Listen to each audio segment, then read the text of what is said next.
this is Maestro on behalf of Boxing King Media. I'm here with legendary Hall of Fame promoter, Mr. Bob Arum. Back in your hometown, Bob. First of all, what was it like to land in what has essentially become a smoke storm here? You really brought the smoke here with you, Bob. Not me. It was here before I got it. So I can't, nobody can blame me for that. But it was really weird when we landed at Kennedy, and you could hardly see anything because of all the smoke. Yeah. Well, hopefully where there's smoke, there's fire as it relates to the fight this Saturday. We saw quite the interesting press conference. Teofimo with some mystic, almost level quotes, referencing spirituality, referencing death. As somebody who's promoted boxing as long as you have, does the death talk at all make things a little bit uncomfortable for you, or is it just par for the course? Well, sure, talking about death in boxing makes things uncomfortable, but it is what it is. And these young people are going to say what the hell they want to say, and they're not going to listen to an old guy like myself telling them to tone it down. They just won't do it. So again, I'm glad that we had a pretty good press conference with no real bad things happening. And so we hold our breath, we go into the weigh-in tomorrow, and then the fight on Saturday. We saw at the end of the press conference, looked like NYPD get between the two combatants. Was that a commission decision? Did Top Rank have anything to do with that?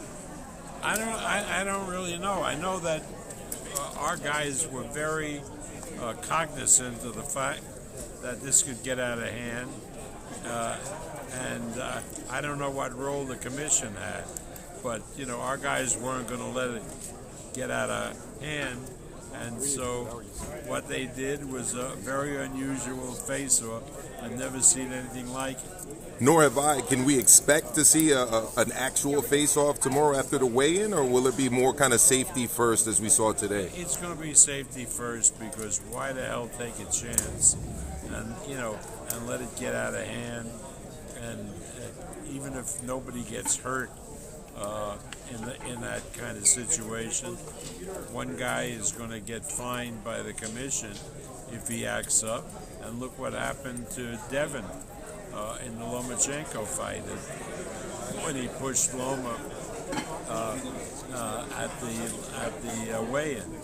So, I'm happy to keep them apart and not let anything go wrong.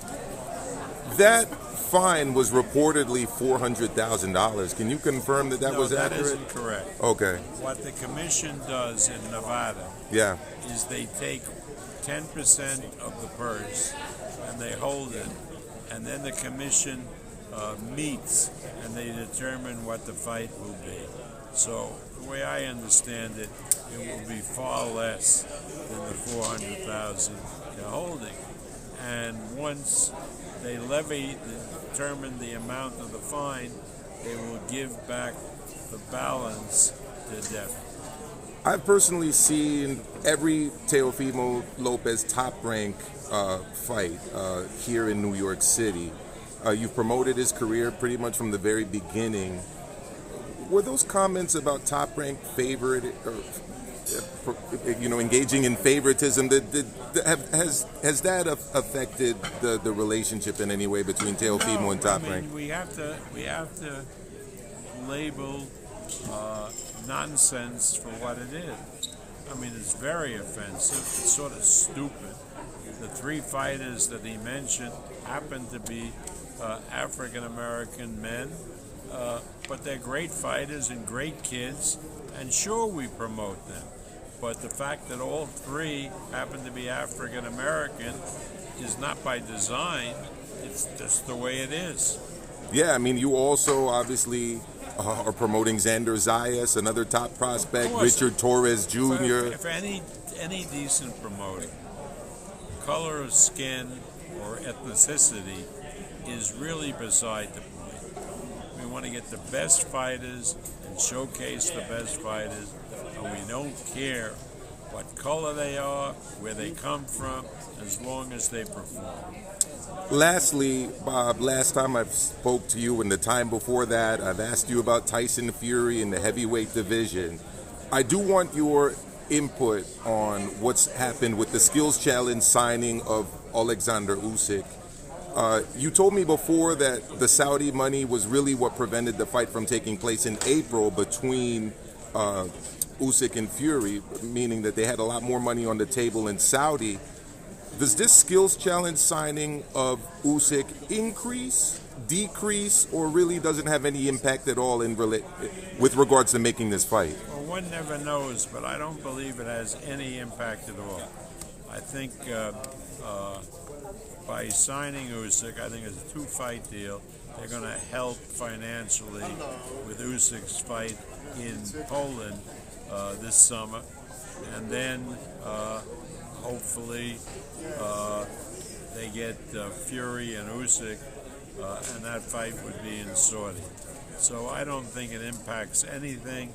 In order to have the big fight, they need Fury's consent, and if the money is right, I don't think there's going to be a problem.